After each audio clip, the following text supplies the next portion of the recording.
Hello. बहुत पहले एक किताब आई थी खालिद हुसैनी की, और उस किताब का नाम था काइट रनर। काइट रनर में यही बताया गया था कि उस समय की बात उसमें दिखाई गई थी जब अफ़गानिस्तान में तालिबान 1980 के दशक में सोवियत का इंटरवेंशन हुआ करता था उस समय। और कई सारी चीज़ें ध्यान में रख कर के वो किताब लिखी गई थी। उसमें एक कैरेक्टर था हसन आमिर, और उसके अब्बा रहते थे, ठीक है।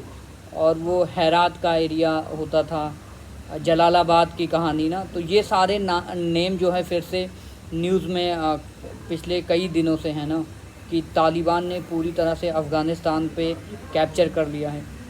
तो ये एक परफेक्ट टाइम है कि जो खालिद हुसैनी ने किताब लिखी थी काइट रनर, तो काइट रनर में जो भी कहा गया था वो मतलब इस उम्मीद से खालिद हुसैनी ने लिखा था। हालांकि बाद में वो उनको अमेरिका जाके वो रहते हैं, लेकिन एक बार फिर से अफ़गानिस्तान पे इतना बड़ा संकट आया है।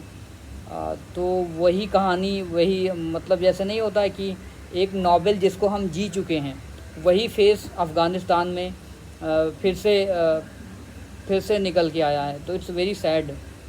और जो काइट रनर है उसमें जो भी चीज़ें लिखी गई थी वो बेशक 1990-80 के दशक से किताब शुरू होती है, और बाद के दशकों तक काफ़ी बड़े हो जाते हैं जब दोनों दोस्त छोटे छोटे रहते हैं किस तरह से अफ़गानिस्तान में।